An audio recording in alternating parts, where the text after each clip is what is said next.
بأهلا رمضان جل من سواه شهر من جمال حان فيه السعي للفردوس حان.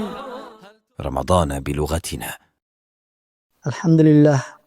الحمد لله وكفى وسلام على عباده الذين اصطفى أما بعد فأعوذ بالله السميع العليم من الشيطان الرجيم بسم الله الرحمن الرحيم يا أيها الناس إنا خلقناكم من ذكر وأنثى وجعلناكم شعوبا وقبائل لتعارفوا إن أكرمكم عند الله أتقاكم.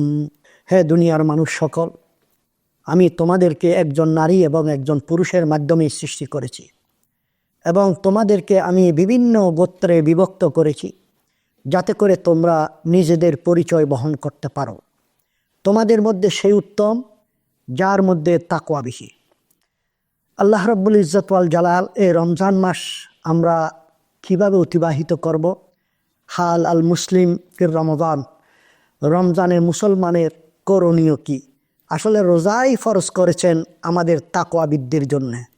এই রোজাকে আমাদেরকে তাকওয়া বৃদ্ধির সবচাইতে মোক্ষম সুযোগ হিসাবে গ্রহণ করে নিতে হবে।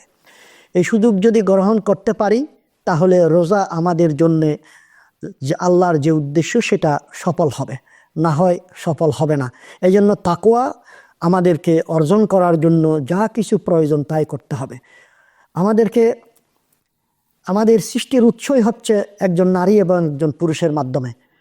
আদম আলাইহিসসালাতু ওয়াসসালামের মাধ্যমে, আমাদের মা হাওয়া আলাইহিসসালামের মাধ্যমে আমাদেরকে দুনিয়ায় পাঠিয়েছেন। প্রত্যেক মানুষের সৃষ্টির উৎসটাই হচ্ছে একই জায়গায় থেকে, একইভাবে। তাই জন্যে আমাদের মধ্যে আরব অনারব, কে কোন বংশের পরিচয়, এগুলি কোনো বিষয় নয়। মুসলমান হচ্ছে আমি মুসলিম, আমি আল্লাহর অনুগত বান্দা, আমার অর্জন করতে হবে তাকওয়া। এইভাবেই যদি আমরা সচেষ্ট হতে পারি তাহলে আমরা সফল হব। এই রমজান আমাদের কাজে আসবে, আমরা গুনাহ থেকে বেঁচে থাকব এবং যেভাবেই আল্লাহ নির্দেশ করেছেন সেভাবেই আমাদেরকে পরিচালিত হতে হবে। তাহলেই আমরা সফল হতে পারব। আমরা যেন তাকওয়ার জন্য চেষ্টা করি, আল্লাহর হুকুম আহকাম মেনে চলি, বেশি বেশি করে কোরআন পড়ি, হাদিস পড়ি, ইসলামের উপর জীবনযাপন যাতে করে বেশি হয়, কারো হক নষ্ট করব না, এদিকেও খেয়াল রাখতে হবে। ওয়ামা তৌফিকে ইল্লা বিল্লাহ। ওয়াসসালামু আলাইকুম ওয়া রাহমাতুল্লাহি ওয়া বারাকাতুহু।